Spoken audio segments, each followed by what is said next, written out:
حضرت سلیمان علیہ السلام اللہ کے ایک برگزیدہ نبی تھے۔ آپ داؤد علیہ السلام کے بیٹے تھے۔ سلیمان علیہ السلام کی حکومت دنیا کے ایک بڑے حصے پر تھی۔ سلیمان علیہ السلام کا سلسلہ نسب یہودا ابن یعقوب سے حضرت ابراہیم علیہ السلام تک جا ملتا ہے۔ آپ کم عمری میں ہی تخت نشین ہو گئے۔ اللہ نے آپ کو داؤد علیہ السلام کی طرح منصب نبوت سے بھی نوازا اور ساتھ ہی وسیع ملک و سلطنت بھی عطا فرمائی۔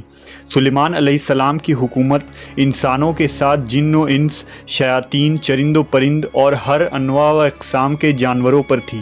علماء نے آپ کی حکومت 750 سال لکھی ہے۔ آپ کو بہت سارے معجزے بھی عطا کیے گئے تھے۔ مثلاً آپ جانوروں کی بولیاں سمجھ سکتے تھے، آپ ہوا پر قابو رکھتے تھے اور آپ کا تخت ہوا میں اڑتا تھا۔ جن اور شیاطین آپ کے خادم اور غلام تھے جو حکومتی امور میں آپ کی اطاعت کرتے تھے۔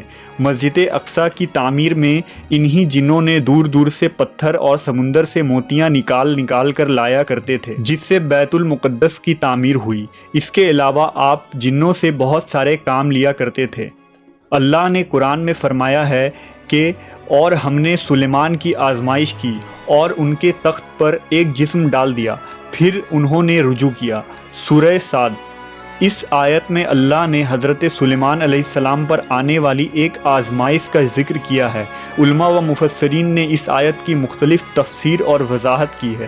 ایک آراء کے مطابق سلیمان علیہ السلام کی ایک غفلت کے نتیجے میں آپ کے تخت پر اللہ نے شیاطین کو مسلط کر دیا تھا اور کچھ عرصے کے لیے آپ سے حکومت چھین لی گئی۔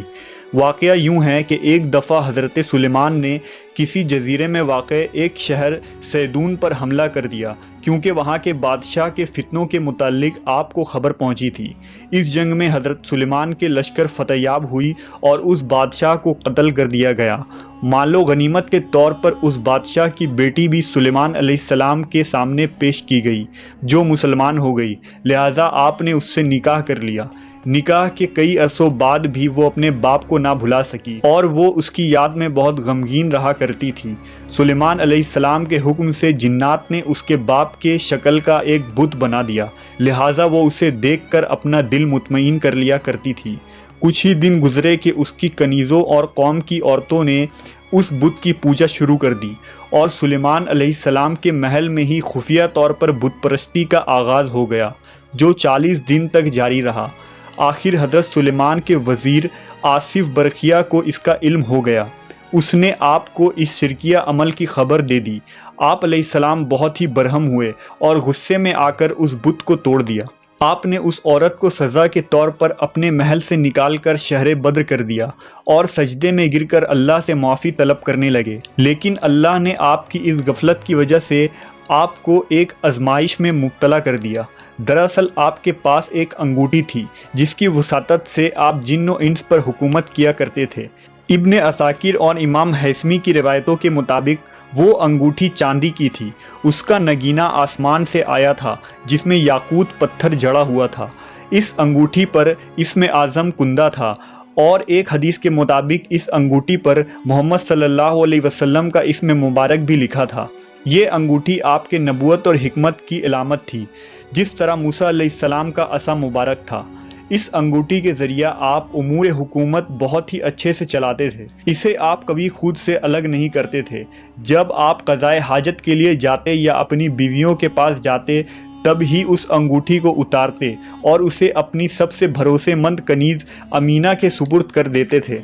ایک دن جب آپ قضائے حاجت کے لیے جا رہے تھے تو اس انگوٹھی کو امینہ کے حوالے کیا۔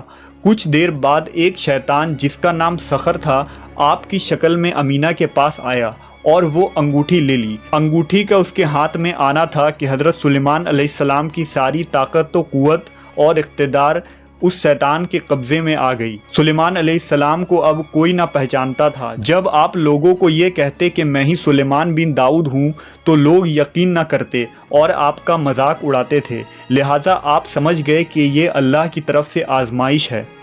آپ تخت و تاج چھوڑ کر شہر سے باہر نکل گئے اور روزگار کی تلاش کرنے لگے۔ آپ نے ایک ماہی گیر کے یہاں نوکری کر لی۔